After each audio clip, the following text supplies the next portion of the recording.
What started as a routine promotional interview turned into television's most explosive confrontation when Denzel Washington walked off Stephen Colbert's show after the host ambushed him with accusations about faith and politics, leaving audiences stunned and the internet in chaos. The Ed Sullivan Theater buzzed with its usual pre-show energy as audience members filed into their seats, expecting nothing more than another charming celebrity interview. Denzel Washington had arrived to promote his latest directorial effort, a powerful drama exploring themes of redemption and second chances. The film had been earning critical acclaim and Oscar buzz, making this appearance a crucial stop on his promotional tour. Behind the scenes, however, tension was already brewing. Sources close to the production revealed that Colbert's writing team had spent the afternoon crafting what they called gotcha questions, designed to corner Washington about his well-known Christian faith and conservative social views. The host, emboldened by his audience's political leanings, had reportedly told his producers he wanted to challenge the narrative that Washington had been spinning in other interviews. As the show's familiar opening theme played and Colbert delivered his monologue, nothing seemed amiss. The audience laughed at his political jokes, applauded at the right moments, and settled in for what they assumed would be another entertaining hour of late-night television. But backstage, Washington's publicist was growing increasingly uncomfortable with the line of questioning she'd overheard the host rehearsing. When Colbert finally introduced his guest, the applause was thunderous. Washington walked out with his characteristic grace and dignity, offering his trademark warm smile as he shook hands with the host and took his seat. The first few minutes proceeded exactly as expected. Light banter about the new film, some gentle ribbing about Washington's legendary work ethic, and the kind of easy chemistry that made for good television. "So Denzel," Colbert began, leaning back in his chair with a smile that didn't quite reach his eyes. "This new film deals with some heavy themes about forgiveness and redemption. Given your own faith background, I'm curious about how your personal beliefs influenced your approach to this story." Washington nodded thoughtfully, his posture relaxed but alert. "Well, Stephen, I think faith, regardless of what form it takes for different people, gives us a framework for understanding forgiveness. This character I'm playing, he's made mistakes, serious ones, but he's trying to find his way back to who he used to be before life got complicated." The audience murmured appreciatively. It was exactly the kind of thoughtful, measured response they'd come to expect from one of Hollywood's most respected actors. But Colbert wasn't satisfied with the diplomatic answer. "Right, but let's dig deeper into that," the host said, his tone shifting slightly. "You've been pretty vocal about your Christian faith over the years, and I respect that. But don't you think there's a certain irony in Hollywood, this town built on make-believe and fantasy, when actors start lecturing audiences about moral values?" A flicker of confusion crossed Washington's face. This wasn't the direction he'd been told the interview would take. His publicist, watching from the wings, tensed visibly. "I wouldn't call it lecturing," Washington replied carefully. "I think when you're given a platform, you have a responsibility to be authentic about who you are. I don't preach to anyone, but I'm not going to hide my beliefs either. People can take what resonates with them and leave the rest." Colbert leaned forward, sensing an opening. "But here's what I find interesting, and correct me if I'm wrong. You've been pretty quiet about some of the more controversial social issues that your faith community has strong opinions on. Marriage equality, women's reproductive rights, the role of religion in government. Some might say that's having it both ways, claiming the moral authority of faith without taking the heat for the positions that come with it." The studio fell unusually quiet. This wasn't the playful back and forth that late-night audiences expected. Washington's jaw tightened almost imperceptibly, but his voice remained steady. "I think you might be misunderstanding something fundamental. Here, Stephen, my faith teaches me to love people, not to judge them. When I talk about values, I'm talking about treating people with dignity, working hard, taking care of your family. I'm not running for office, and I'm not asking anyone to live by my beliefs. But Colbert wasn't backing down. If anything, Washington's measured response seemed to embolden him.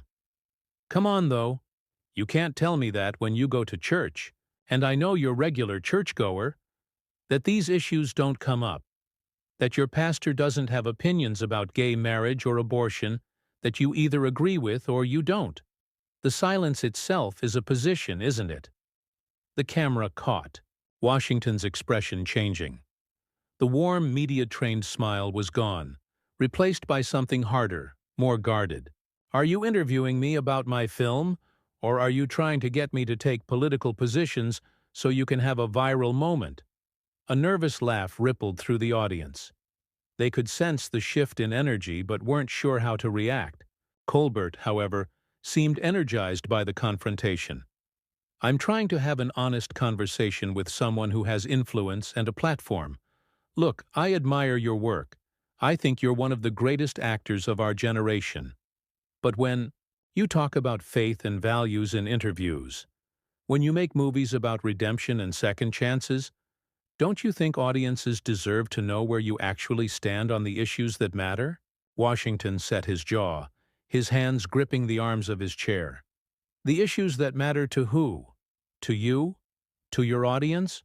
Or to the millions of people who just want to see a good movie and maybe walk away feeling like the world isn't completely broken? To everyone, Colbert shot back. Look, we live in unprecedented times. Democracy is under attack. Women's rights are being rolled back. LGBTQ+ Americans are facing new forms of discrimination. When someone with your platform stays silent on these issues while claiming moral authority through faith, it raises questions. The tension in the studio was now palpable. Washington's publicist had moved to the edge of the wings, her phone in hand, ready to intervene. The show's producers were exchanging worried glances in the control booth. Moral authority? Washington's voice rose slightly for the first time. I never claimed moral authority over anyone. I share my experiences. I talk about what's gotten me through difficult times, and I try to make movies that mean something. But you're sitting here trying to force me into political boxes so you can what? Score points with your audience? Get a clip that goes viral on social media? Colbert's mask was slipping now, his carefully cultivated persona giving way to something more aggressive. I'm trying to hold you accountable for the influence you have. When you talk about faith and values but won't take a stand on the most important moral issues of our time, what message does that send?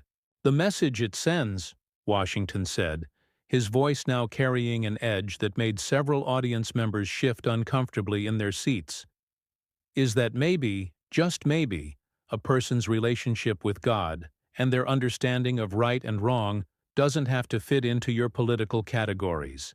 Maybe some of us believe that treating people with respect and dignity is more important than checking the right ideological boxes for late-night television hosts. The studio erupted in scattered, confused applause.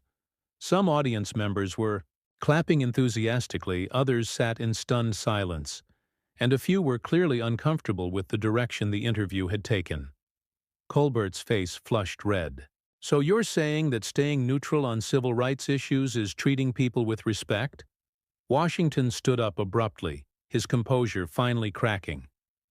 I'm saying that ambushing a guest who came here in good faith to talk about their work, trying to force them into political positions they never agreed to discuss, and then lecturing them about moral responsibility is not treating people with respect.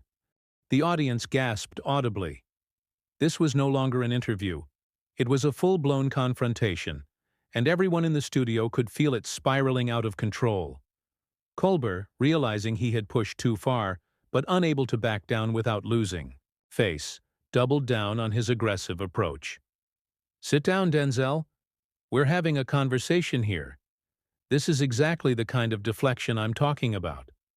When pressed on real issues, you're making this about me instead of addressing the substance. Washington remained standing, his full 6-foot frame commanding the stage in a way that made Colbert look small behind his desk. The substance? The substance is that you invited me here under false pretenses. Your people told my team this was, about the film. Instead, you're trying to turn me into your political punching bag." The host's voice took on a condescending tone that sent a chill through the studio. "Oh, come on. You're a public figure worth hundreds of millions of dollars. You can handle a few tough questions. Unless you're telling me that your faith only works when everyone's being nice to you?" The low blow hit its mark. Washington's eyes flashed with something dangerous. "My faith? You want to talk about my faith?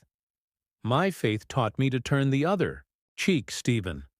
But it also taught me not to cast pearls before swine." The insult landed like a physical blow. Colbert's face went from red to white, his jaw dropping open. The audience didn't know whether to gasp or applaud. Some were doing both.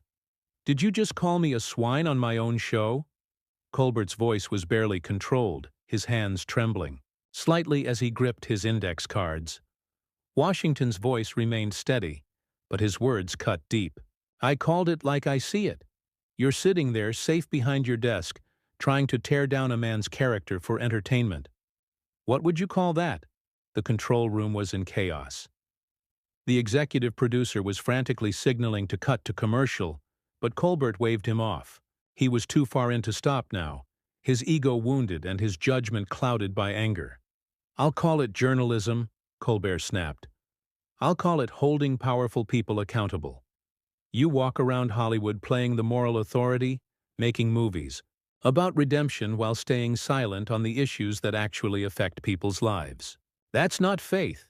That's cowardice, disguised as wisdom."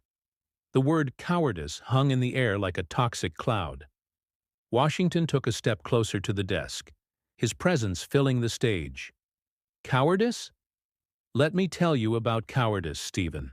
Cowardice is hiding behind comedy when you want to attack someone. Cowardice is using your platform to ambush guests who can't fight back on equal terms. Cowardice is what you're doing right now." Several audience members were now openly uncomfortable, some standing as if ready to leave. The tension was suffocating, and the usual rhythms of television had completely broken down. Colbert stood up behind his desk, trying to match Washington's presence, but falling short. "I'm not hiding behind anything. I'm asking direct questions about your beliefs and your responsibility as a public figure. If you can't handle that, maybe you shouldn't be doing interviews." "Maybe I shouldn't," Washington replied, his voice dangerously quiet. "Maybe I should stick to working with professionals who understand the difference between an interview and an interrogation." The host's composure was cracking completely now. His voice rose to a near shout. "Professional? You think ducking every important question while claiming moral superiority is professional? You think using your faith as a shield while refusing to take any real stands is professional?" Washington's response was like ice. "I think treating a guest with basic human decency is professional. I think honoring the agreement your staff made about what this interview would cover is professional. What you're doing isn't journalism, Stephen. It's a hit job with better lighting." The accusation of bad faith struck a nerve. Colbert's mask was completely off now, revealing something ugly underneath. "A hit job? You came on my show. Nobody forced you to be here. If you can't handle real questions about real issues, then maybe you should stick to puff pieces on Entertainment Tonight." The contempt in his voice was palpable. Washington stepped back, not in retreat but in disgust. "Real questions? Is that what you call this? You've spent 15 minutes trying to trap me into political statements that have nothing to do with why I'm here. You've questioned my faith, my integrity, and my character, all while hiding behind the pretense of being some kind of crusading journalist." Colbert was spiraling now, his voice cracking with anger and humiliation. "I'm not hiding behind anything. I'm trying to get honest answers from someone who's made a career out of playing both sides. You want the respect that comes with being a moral voice, but you don't want to take the heat that comes with actually having positions." The studio had gone completely silent except for the hum of the cameras and the heavy breathing of two men locked in verbal combat. Washington looked around at the audience, many of whom were staring in shock, then back at Colbert with something approaching pity. "You know what, Stephen? You're right about one thing. I do want respect, but the difference between us is that I try to earn it through my work, through how I treat people, through the example I set. You seem to think you can demand it while tearing others down." Colbert's voice was shaking now, his professionalism completely abandoned. "Don't you dare lecture me about respect. You've been condescending to me since you walked out here. Acting like you're above it all, like you're too good for real questions." Washington shook his head slowly. "The only thing I'm too good for is this ambush, this performance, this attempt to use me for your political theater. I came here to talk about a film that means something to me. Instead, you've turned it into whatever this is." The host was no longer thinking clearly, his responses becoming more erratic and desperate. "This is accountability. This is what happens when you try to have it both ways. You can't claim to be a moral leader while staying silent on every issue that matters." "Moral leader?" Washington's voice carried a mixture of incredulity and exhaustion. "I never claimed to be anybody's leader. I'm an actor and a director who happens to have faith. But you've decided that's not enough. You've decided I need to be your perfect political puppet or your villain. Well, I'm neither." The confrontation had reached a fever pitch, with both men's voices echoing through the stunned studio. Colbert, realizing he was losing control of his own show, made one final desperate attempt to regain the upper hand. "Fine, walk away. Prove my point. Show everyone what happens when someone with real questions corners you. Run back to your safe spaces and your softball interviews." Washington paused at the verbal slap, his hand on the back of his chair. For a moment it seemed like he might respond with equal venom. Instead, he straightened his jacket and looked directly into the camera. "You know what? You're absolutely right, Stephen. I am going to walk away. Not because I can't handle tough questions, but because I respect myself too much to participate in this circus any longer." His voice was calm, measured, and somehow more devastating than any shout could have been. The camera operator, unsure of protocol, kept rolling as Washington addressed the viewing audience directly. "To anyone watching at home who came here tonight expecting to hear about a film that explores themes of forgiveness and redemption, I apologize that you had to witness this instead. The movie opens this Friday, and I hope you'll judge it on its own merits." Colbert, realizing he was being completely upstaged, tried to interject. "Oh, so now you're going to use my show to promote your movie after calling me a swine?" Washington turned back to him with a look that could freeze fire. "I'm going to do what professionals do, Stephen. I'm going to honor my commitment to the people who worked on this film, even if you couldn't honor your commitment to conduct a respectful interview." The host was spiraling completely now, his voice cracking with frustration and embarrassment. "Respectful? You've been condescending and self-righteous from the moment you sat down, acting like you're too pure for politics, while the rest of us have to live in the real world." "The real world?" Washington's composure finally showed a crack, his voice rising with controlled anger. "The real world is where I grew up poor in Mount Vernon. The real world is where I learned that a man's word is his bond. The real world is where people treat each other with dignity, even when they disagree. This isn't the real world, Stephen. This is whatever alternate reality you've created where ambushing guests passes for courage." The audience was completely silent now, some visibly uncomfortable, others leaning forward in fascination. They were witnessing something unprecedented. A complete breakdown of the unspoken contracts that govern television. Colbert, sensing he was losing the room entirely, made one last desperate play. "Fine, leave, but don't expect to come crawling back when you need publicity for your next movie. And don't think this makes you some kind of hero for walking away from hard questions." Washington stopped walking toward the exit and turned around. Slowly, The look on his face was one of genuine sadness mixed with steely resolve. Hero? Stephen, I'm not trying to be a hero, I'm just trying to be a man. Something you might want to consider trying sometime. The insult landed with surgical precision. Colbert's face went through a series of expressions: shock, rage, humiliation, before settling on something ugly and desperate. Get out! Just get out of my studio! Security! But Washington was already walking, his dignity intact despite the chaos erupting around him. As he reached the edge of the stage, he paused and turned back one final time, addressing the audience directly. Ladies and gentlemen, I want you to know that this is not what I came here for tonight. I came to share something I'm proud of with people who might enjoy it. Instead, you got to see what happens when television forgets its basic responsibility: to treat people with respect. Colbert was now standing behind his desk, his face flushed and his hands shaking. Don't you dare lecture my audience. They came here for honest conversation, not your sanctimonious. They came here to be entertained. Washington cut him off, his voice carrying clearly through the studio. And instead, they got to watch you tear down a guest for sport. I hope it was worth it. With that, he walked off the stage, leaving behind a studio in complete chaos. The audience didn't know whether to applaud or sit in stunned silence. Most chose the latter. Colbert stood alone on his stage, the full weight of what had just happened beginning to sink in. His producers were frantically signaling from the control booth, but he seemed frozen, unable to process the complete breakdown of his show. Finally, after what felt like an eternity, he addressed the audience with a voice that lacked all of its usual confidence.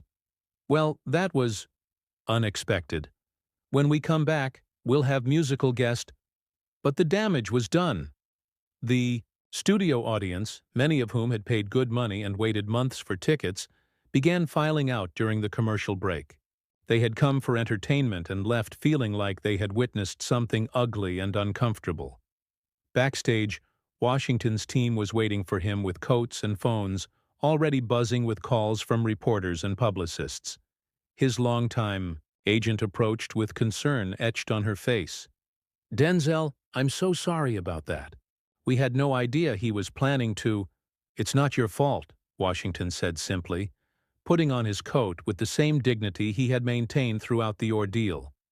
Some people show you who they really are when the cameras are rolling. Tonight, we all learned something about Stephen Colbert. Meanwhile, on the set, Colbert was having a complete meltdown during the commercial break. How did this happen? He demanded of his producers. How did we let him turn this around on me? He's the one who wouldn't answer simple questions. The executive producer, a seasoned television veteran, shook his head grimly.